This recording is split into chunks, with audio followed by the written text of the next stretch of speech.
Campinas. 10h11, estamos de volta com o CBN Campinas e agora o nosso contato é com o vereador Paulo Gaspar, do Novo, que vai falar um pouco para a gente sobre algumas possíveis mudanças aqui no orçamento da cidade. Bom dia, vereador, obrigada por atender a CBN. Bom dia, Lilian, a honra é minha e obrigado pelo espaço. Vereador, na semana passada, a Câmara aprovou, na primeira discussão, uma proposta de mudança, da lei orgânica que institui o chamado orçamento impositivo. O senhor foi o único parlamentar que votou de forma contrária a esse projeto. Antes de saber exatamente por que o senhor votou contrariamente, eu queria que o senhor dissesse para a gente o que é que muda com essa proposta de emenda, com esse orçamento impositivo. Ok. Hoje, essa competência de destinar um orçamento para obras e serviços públicos é de exclusividade do Poder Executivo, ou seja, do prefeito, né? Então, com essa iniciativa, os vereadores vão passar a ter 1,2% da arrecadação do município, que hoje equivale a aproximadamente 2 milhões por vereador por ano. Vereador Paulo Gaspar, muito bom dia. Falando aqui de maneira, hoje um vereador, quando a gente fala de emendas, parlamentares, isso tem na Assembleia Legislativa, no Congresso Nacional, mas um vereador aqui no município, isso não tem, Isso nunca existiu uma emenda, mesmo que daquela forma antiga, não essa impositiva, mas da forma antiga, conversa com o governo federal, ele destina para esse o deputado vai lá nas suas bases e distribui então para hospitais, obras, outras possibilidades. Isso, para um vereador, um parlamentar aí de uma Câmara Legislativa, isso não existe, É complicado, Flávio. Bom dia para você também. Porque, assim, o Partido Novo, ele tem por prerrogativa ser contra qualquer tipo de emenda parlamentar, mesmo a nível federal ou estadual. E municipal, não precisa nem falar, A orientação partidária que nós temos é nas cidades onde existe e que você não consegue devolver essa verba, você é obrigado a usar essa verba, aí nós não temos o que fazer, temos que usar. Agora, onde vai ser implantado, o partido categoricamente é contra, Porque a emenda, mesmo a nível federal e estadual, ela acaba virando essa compra institucionalizada de votos, vamos falar assim, Ela cria essa possibilidade e a gente acredita que isso é uma competência do Poder Executivo e que o parlamentar ele tem que fiscalizar isso, A partir do momento que o parlamentar ele é o ator da destinação do orçamento, aí fica complicado quem vai fiscalizar o parlamentar e o vereador, Esse que é a grande questão. E além disso, Campinas tem um orçamento, claro, que é grande, muito grande, porque é uma cidade, de milhares de habitantes, mas existe algumas críticas em relação a esse tipo de orçamento impositivo nos municípios, porque também afeta diretamente o caixa do município, porque deixa de ser, ainda que de forma indireta, um valor do orçamento que não é gerido efetivamente, pelo executivo. Isso. Do ponto de vista dos vereadores com a favor dessa ação, eles dizem simplesmente que, em vez do executivo destinar os 100% do orçamento, eles vão ter uma parte dos vereadores e aí eles vão dividir essa competência, Então, isso do ponto de vista deles. E aí, claro, eles vão favorecer o eleitorado da região deles, o eleitor que elegeu eles, o bairro deles, enfim, E o meu receio é exatamente aí, porque além da questão da fiscalização, nós vamos ter uma distribuição desses recursos e não vai estar de acordo aos critérios que as secretarias colocam para distribuir esse orçamento à nível de cidade. Então, o vereador simplesmente ele vai direcionar esse recurso para o setor dele, E aí a gente tem medo que esses recursos fiquem mal divididos, E ocorra essa má divisão dos recursos. Vereador, o senhor mesmo citou aí que uma emenda pode, entre aspas, ser uma compra de votos, quando o deputado vai lá, bate no governo federal, passa o chapéu, ou um deputado na Assembleia Legislativa. Hoje esse dispositivo não existe aqui para a Câmara de Campinas, mas de qualquer maneira, o vereador bate lá no executivo, fala que tem que fazer uma obra, uma pavimentação em determinado bairro, melhoria ali num centro de saúde. Isso acontece, do vereador conversar com o executivo, tantos executivos. Eu estou sendo aqui bem o contraponto. Com o orçamento impositivo isso não muda, porque é o vereador mesmo que define o que o executivo tem que fazer, e não o executivo fala, olha, você é meu amigo, de fé meu irmão, camarada, e assim na Câmara, me ajuda que eu... É o famoso, me ajuda que eu te ajudo a ajudar. Isso não pode mudar com o impositivo? Eu acredito que não, Flávio, porque, assim, hoje os vereadores da base já têm, assim, uma certa preferência no atendimento das suas demandas, eles são base, eles apoiam o governo, então é natural essa prerrogativa deles terem, assim, uma certa preferência no atendimento dos seus pedidos, né? Eu, como não sou da base, por exemplo, eu faço meus pedidos por requerimento. Às vezes tem uma sociedade de um bairro lá que está pedindo um asfalto não sei aonde, e não é nem meu eleitor nem nada, mas eu falo, tudo bem, a gente vai fazer um requerimento aqui. A gente encaminha, esse requerimento vai para a fila lá e ele vai ser atendido conforme a prioridade que o executivo vai dar, né? O vereador da base, ele já tem esse corpo a corpo, já tem um trabalho mais elaborado aí que eu, particularmente, não tenho, os vereadores da oposição também não têm, né? Então, nessa questão, eu particularmente, poderia estar defendendo esse emenda impositiva, assim como os vereadores da oposição estão defendendo, acreditando que isso vai dar a independência para eles e que não vai precisar mais passar o chapéu, né?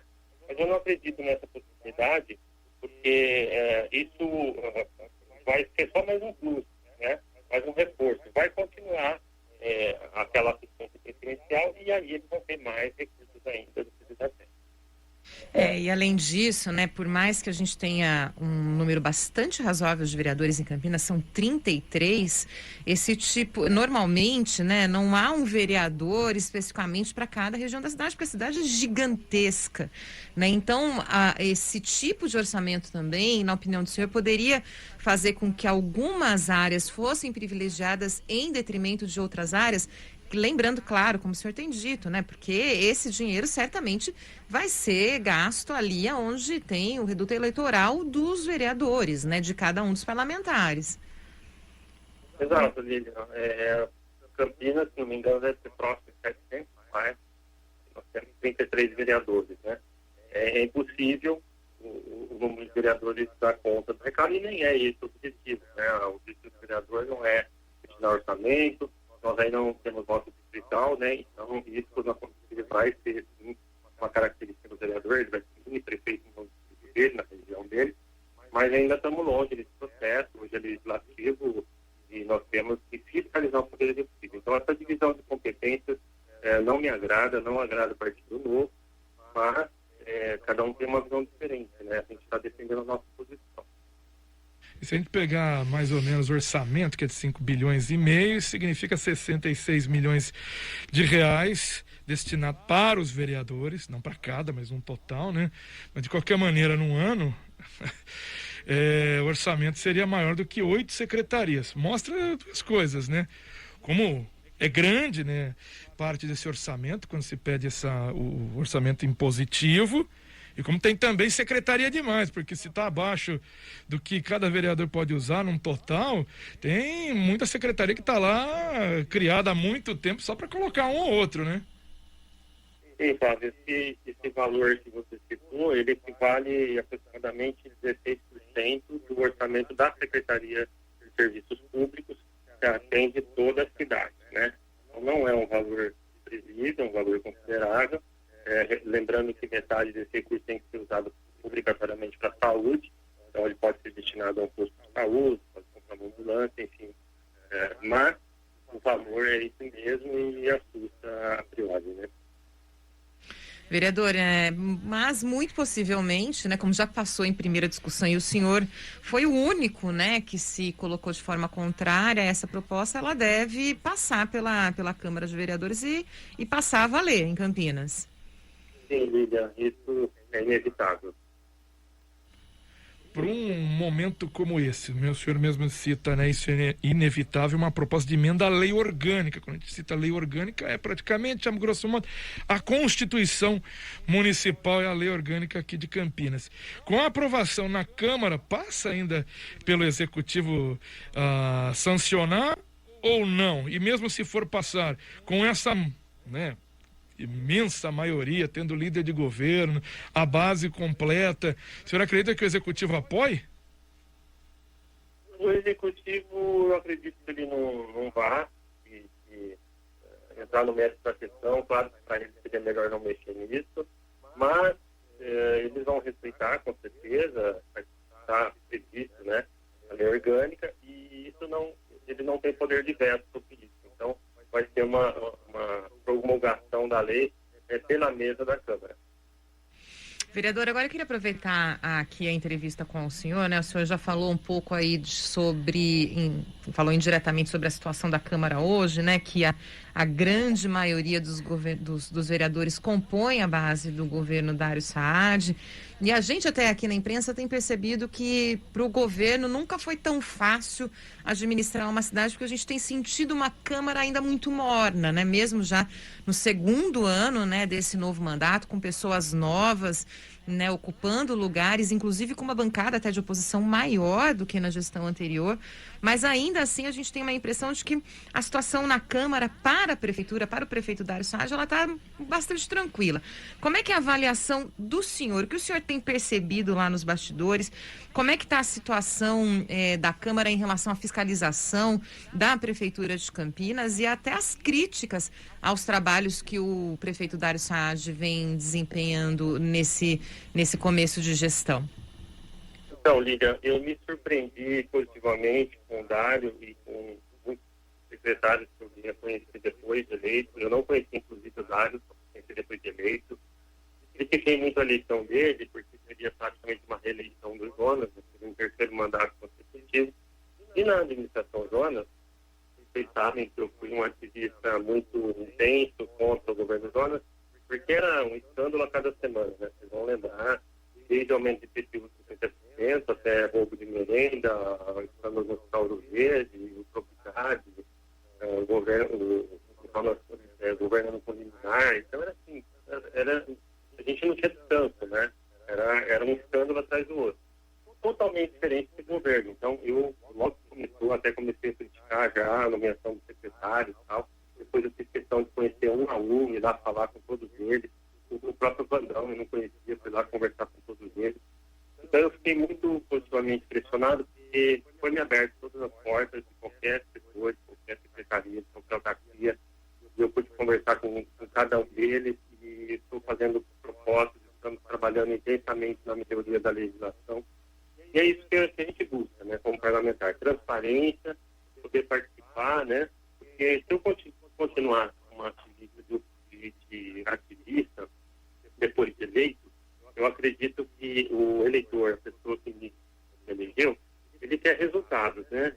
É muito fácil subir na tribuna e só jogar pedras e não propor nada de positivo, né?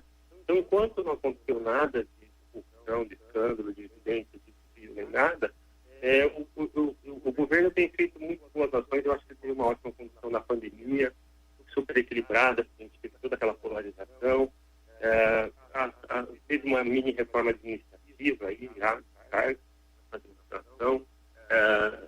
Eu tenho votado até, acho que mais os projetos do governo que a própria base. Se vocês forem ver, teve até um projeto lá que a base inteira votou contra os interesses eletivos e eu votei a favor. Então, assim, é uma questão para mim de evidência, que enquanto o governo estiver indo nessa linha, se não tiver nada de feito, a gente vai estar colaborando de forma propositiva com o governo. Vereador Paulo Gaspar, vereador do Novo, conversando aqui com a gente no CBN Campinas. Assim, Falando sobre a questão da Câmara, também sinto a mesma parte aqui que a Lina citou. Para mim é uma Câmara não tá, até uma hora para mim fria mesmo. A situação está muito tranquila, até mesmo o senhor falou que era ativista e acredita que se for ativista nesse momento pode só jogar pedra pode complicar e quer trazer aí a transparência. Entendo sim essa transparência, a conversa tem que acontecer. O senhor disse que está tendo o diálogo, porque diálogo é das duas partes, né? Não adianta o senhor querer conversar e o governo não, né? Então, hoje, pelo menos, a paz reina entre vários vereadores, tem a base, tem a oposição, mas a oposição, hoje eu vejo mais aí, na verdade nem a oposição, é mais a bancada de esquerda, mais com foco no governo federal do que do próprio município, entre outros que antes eram, né, oposição ou independentes e que agora estão mais para a base do que para outra coisa. De qualquer maneira, vereador, há problemas. Hospital que está levando aí de 10 a 12 horas para fazer atendimento, essas coisas voltam agora a ganhar espaço, porque a pandemia realmente foi o foco de todas as prefeituras, mas os problemas continuam acontecendo, falta de remédios, atendimento longo para um paciente que busca aí um pronto-socorro aqui em Campinas, seja no Mário Gatti ou no Ouro Verde. Vamos para outra área, o BRT. Esse BRT que vem ministro aqui bater palma, e eu vi hoje uma matéria lá na Agência Brasil falando que o ministro vai melhorar a vida de 425 mil pessoas, a inauguração do BRT, que não funciona. Não funciona. O BRT não funciona em Campinas. Mesmo que inaugurasse por completo, tá em 95%, não ia conseguir operacionalizar porque não tem a licitação. Então tem vários problemas para a gente começar a voltar a falar e buscar essa situação e resposta para a prefeitura, porque é dinheiro público que está indo embora, vereador. Sim, concordo 100% com tudo que você disse. Esses problemas, não querendo justificar nada, são problemas que vêm de administração em administração, então não é exclusivo da administração. E muito se tem comentado aqui, inclusive na Câmara, na tribuna, reclamando desses resultados, né? Eu costumo fazer esses requerimentos e essas colocações no sentido de ajudar todos esses propósitos de gargalos na saúde, BRT que você citou, de forma direta para os secretários. Inclusive, até em requerimentos eu tenho economizado, tenho falado direto, tenho WhatsApp todos eles, converso diretamente sobre os problemas, e a gente sabe que não é, às vezes, competência só municipal. A gente tem verba estadual e federal, e a própria legislação, as competências, né, que uma tem problema com a outra. Então, a gente sabe dos limites também do poder público, a gente sabe também dos problemas de competência, de falta de gestão, e no setor público é crônico, não só em Campinas, como em todo o Brasil. Então, é complexo, né? E a gente tenta atacar cada problema, por exemplo, a questão dos remédios, você citou, né? A compra de remédios, sempre falta remédio. Aí, a hora que você vai ver o problema, demora a licitação, então a demanda, às vezes, não existe aquela programação ideal, aí quando falta recurso, aí a empresa não entrega, atrasa na produção. É uma rede complexa de problemas. Se a gente ficar só falando que não chegou o remédio, não vai resolver. Então, você tenta ajudar mais de forma positiva. Mas eu entendo a sua leitura e concordo que a Câmara está uma Câmara fria, tranquila, e isso vem um pouco do que deixou de acontecer em relação aos governos, e também por essas questões que você colocou que a oposição está mais a nível nacional do que municipal também. Eu tenho essa leitura aí, e eu ainda estou no primeiro mandato, estou aprendendo como é que as coisas funcionam, estou me posicionando, mas eu concordo com tudo que você falou. Só para terminar, vereador, também estou te achando muito morno, muito tranquilo, tá? Para quem conheceu o Paulo Gaspar, viu todo esse período aí à frente ao MBL, estou te achando muito morno, viu? Então, Flávio, são por aqueles dois motivos que eu já citei. Um, que não temos nem de perto o nível de danos da gestão passada, e outro que antes, eu posso dar sempre esse exemplo, né? Antes eu era um torcedor que estava fora do campo e xingando a mãe do juiz. Agora eu fui escalado para jogar, eu estou lá no campo jogando